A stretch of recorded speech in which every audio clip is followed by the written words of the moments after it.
Greetings, my dear learners. This is Ms. V. Ajitha, and I'm working as Assistant Professor in the Department of English, St. Xavier's College, Tirunelveli. I have been working here in this institution for the past 7 years, since 2017. I have published a few articles in the UGC Careless journals, and I'm progressing in my research. Today, we are going to analyze Edmund Spenser's famous poem, Prothalamion. Let's start.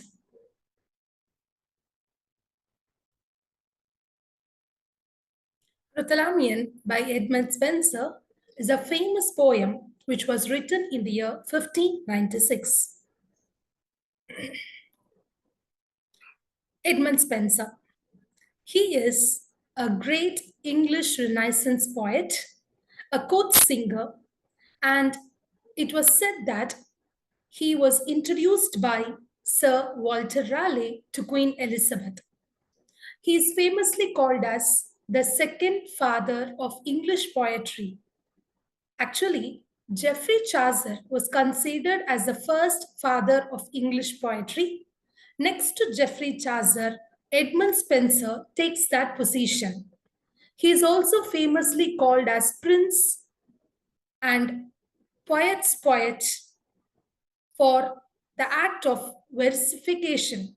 Versification is the complex usage of diction, vocabulary, and new coinage of words.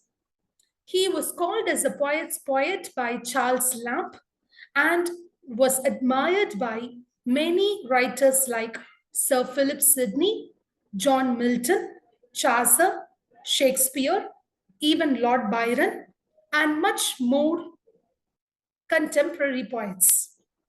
Most of his important works are The Shepherd's Calendar, which was personally admired by Philip Sidney, The Faerie Queen, which was written in honor of Queen Elizabeth, his famous noteworthy work Prothalamion, which was written for the wedding of two daughters of the Earl of Worcester, and Epithalamion, a poem which was written in 365 lines for his wedding with Queen Elizabeth Boyle. The poem, as I've told you earlier, is written in the year 1596. This poem is written for the celebration of the marriage of Elizabeth and Catherine Somerset. Who are these daughters, Elizabeth and Catherine Somerset? They are the daughters of Edward Somerset, the Earl of Worcester. Elizabeth Somerset was engaged to marry Henry Guildford, and Catherine Somerset was engaged to marry William Peter. And this poem is written in memory of their betrothal, or in other words, engagement. The poem titled Prothalamion is actually the word that is coined by Edmund Spenser. A prelude was written after this poem called Epithalamion. The meaning of the word Epithalamion is marriage because the purpose of writing Epithalamion is for his own wedding, whereas the meaning of the word Prothalamion is betrothal or an engagement. And this poem is signified for describing the beauty of the brides, the bridal girls. This poem, in common, also deals with the relationship between marriage, nature, and politics. And so, this poem can be read by a wide, versatile community. This poem also explains the perfection of their marriages. The poem gives a beautiful note on how marriages are being conducted between the couples and before a huge community of people who bless the girl as well as the bridal groom. The most important features of the poem are listed below, starting with The poem is actually a marriage song.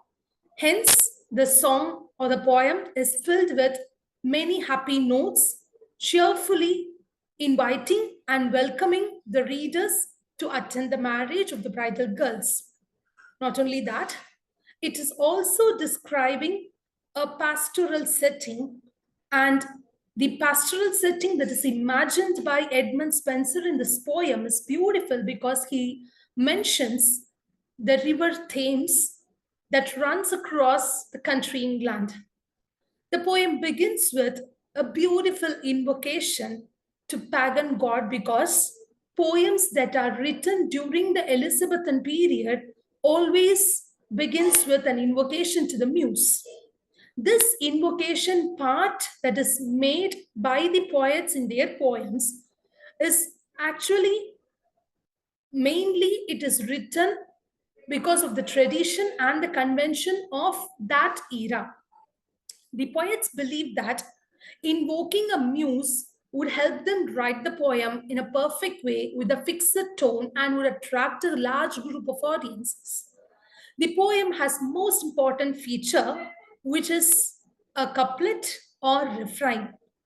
A couplet or a refrain is a literary device that is defined as the repetition of two lines. And in Prothalamion, the two lines are sweet Thames, run softly till I end my song. This refrain comes at the end of each stanza. Totally, the poem encompasses 10 stanzas, and you can see this refrain at all these 10 stanzas. The most beautiful imagery that is discussed from the beginning till the end of the poem is the relation or the symbolical representation of the bridal girls to the swans. And the poem deals with a wide image of Greek mythology. Usually, Elizabethan dramas and Elizabethan poems always gives a hint of Greek mythologies because English poetry is mostly inspired by Greek literature. So the fashion of adapting Greek mythologies and Greek literature is so common in Elizabethan poetry and plays. And that is the reason why Edmund Spenser has also used this Greek mythology or Greek references in his poem Prothalamion. The most important themes of the poem are the comfort of nature. Edmund Spenser has referred to this natural habitation or his connection with nature widely in the poem. The second most important theme is marriage and the natural world.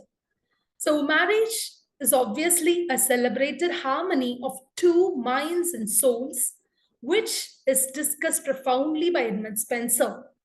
Edmund Spenser's perception of love and marriage, wedding, is totally different from the other perceptions of other writers like William Shakespeare, Christopher Marlowe, Francis Bacon, of course, Philip Sidney, and Edmund Spenser has defined love and wedding or marriage in a different way, unlike Shakespeare's definition of love at first sight, which is discussed in his poems. While Shakespeare was talking about love at the first moment, Edmund Spenser was discussing love as something that has to happen after marriage with the blessings of God and the people around. The third most important theme of the poem is the fragility of perfection. Everything can't be perfect. Similarly, the marriage life that the bride and the bridal grooms have to undertake cannot be in a perfect way, but the perfection can be achieved if love is felt between them. This is beautifully described in the poem Prothalamion. Moving on to the analysis of the poem. The poem begins with a beautiful line, a calm day. The poet, who can be imagined as Edmund Spenser, relaxes himself on a calm day but is vexed with the atmosphere of the court. And in order to relieve his despair, his hopelessness, and his agony of the spirit and soul, he comes out of the court and takes up a short walk. As he was walking out of the court, he reaches the river Thames. And now the poem begins from the imagination of the poet. The poet, Edmund Spenser, who is assumed to be, looks at the river Thames and starts describing the beauty of the river Thames. He was describing of the water flow, the mirrory clean river streaming across the shores. And as the line says, and all the meads adorned with dainty gems. Even the grasslands and the meadows were adorned and beautified with the beautiful gems like flowers. As he was describing the beauty of river Thames, he looks at certain nymphs or the sea goddesses who were gathering flowers. Now, as he looks at these nymphs, he was questioned and asks himself for what these nymphs are gathering flowers. Is it some important day? And his thinking and comprehension about these nymphs go on for a while, and finally he understands that there must be a wedding of someone, and it's none other than the daughters of the Earl of Worcester, both Elizabeth Somerset and Catherine Somerset. So he comes to a conclusion that might be these nymphs are gathering flowers for the sake of that bridal day. Then the nymphs and their description are beautifully given. The second stanza begins with the beautiful adorning description of nymphs who has a green hair, who are loosely tied with flowers, and who also carry a wicker basket in their hands. A wicker is nothing but a bamboo, and they are carrying this basket in order to gather flowers that are spread across the shores of the river Thames. What are these flowers? Our poet Edmund Spenser is listing out several names of the beautiful flowers of that time, starting with the violet pallid blue, the little daisy, and the vermeil roses. Now he says, there are two fair birds I ever did never see. So as he was focusing on the nymphs gathering flowers, he at the same time simultaneously looks at two beautiful flowers, birds, they are coming across the river Thames. He says, I have never seen such beautiful fowls or birds in my life. And he also gives hints that they are fairer because they are all swans. Those two birds, they are swans. Now, his imagination and description of these two beautiful swans goes across comparing these swans to Jove, the god of love, and his pair, Leda, who are referred in Greek mythologies as fairer and whiter. Now, when the poet looks at these swans, he says, these swans are more fairer and much beautiful than Jove and Leda. As the line goes in the text that you see, them seemed they never saw a sight so fair. Now he says Jove and Leda, who are actually fairer in Greek literature, have not have seen such beautiful flowers, birds who are more fairer than them. He says, of fowls so lovely that sure did deem them heavenly born. Now he himself assumes that since these two birds are more fairer than Jove and Leda, they must have born from heavens, or they must have arrived to this earth from the skies, or to be that same pair which through the sky draw Venus' silver team. Not only that they are heavenly born, they also have the powerful capacity to draw the god of beauty, Venus, from the skies along with their silver team. Such beautiful is these two swans. So, what is this swan suddenly, and why is this reference to swans to the reader's questioning? Edmund Spenser was giving a beautiful comparison that these two swans are none other than the two beautiful bridal girls, Elizabeth and Catherine Somerset. So, as the nymphs or the sea goddesses looks at these two beautiful swans coming across the river Thames, they were astonished, they were wondered of its beauty, and suddenly, as they were gathering flowers, they stopped their work, they take up the flowers, they weave it as a garland, and go forward and adorn these swans. They make a garland and they wear it for the swans, or metaphorically, they wear it for the bridal girls or getting ready for the bridal day, and they start to sing a song. So stanza 4 and 5 discusses of the nymph's song, which is actually a blessing to the bridal girls. They say the night should be shorter and the day should be longer so that your bridal day will arrive soon. And after your marriage, the Lord has to bless you with issues and children. You have to lead a very beautiful life, happier life, a peaceful life. That others, when they look at these bridal girls, they have to be, of course, jealous. So the nymph song is so blissful and gives us ecstasy that can be associated with any other bridal girls or getting ready for their marriage. So this is not in specific a bridal song or a marriage song to the daughters of the Earl of Worcester, but also can be read for any other bridal girls.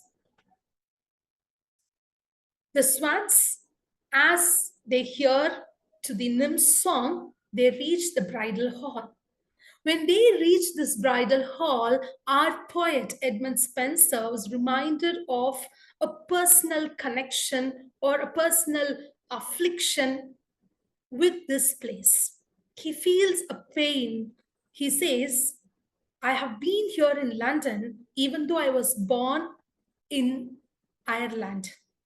Even though I was there, did my education in Scotland, of course, I'm happy to be here because this is my nativity. This is my native place.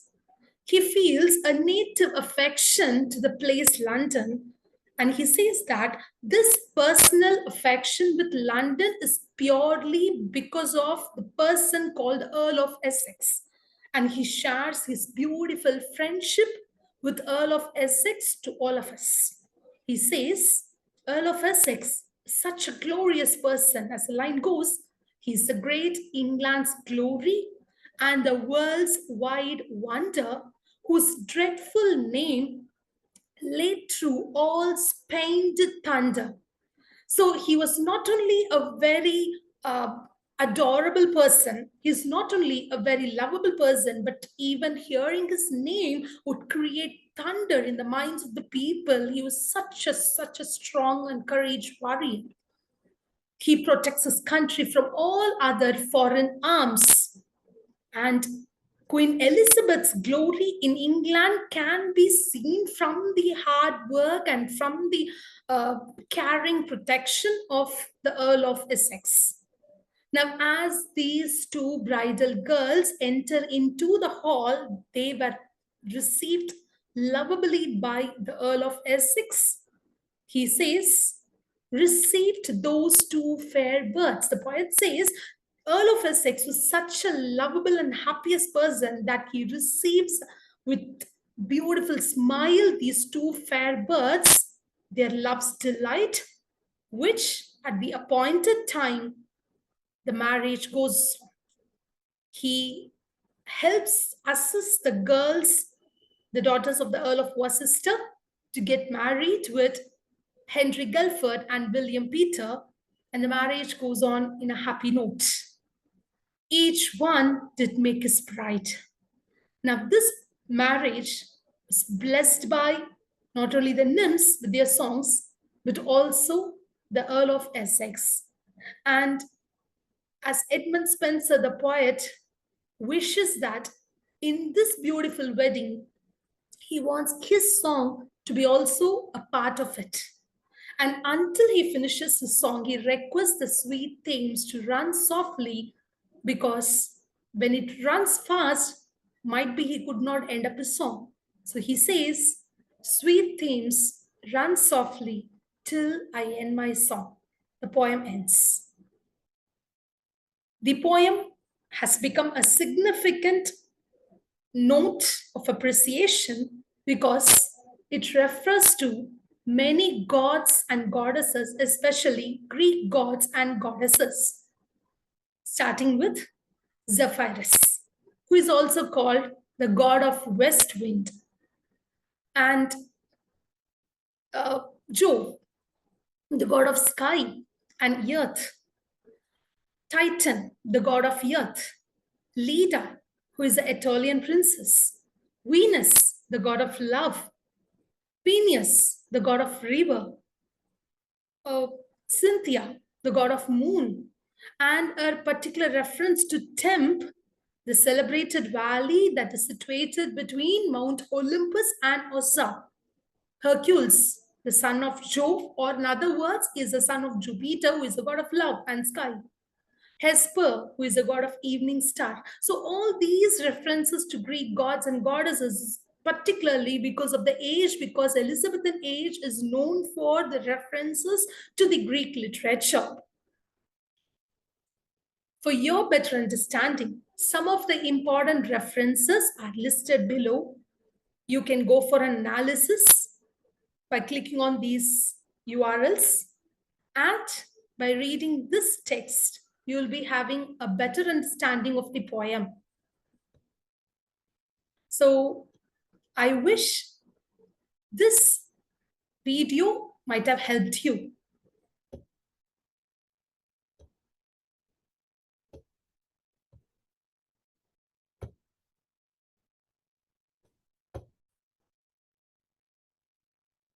We have seen an outline and a short analysis of the poem Prothalamion written by Edmund Spenser in this video.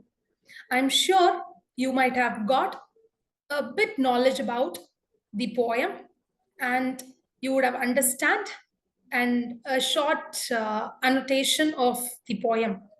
The detailed analysis of this poem can be discussed in the next video.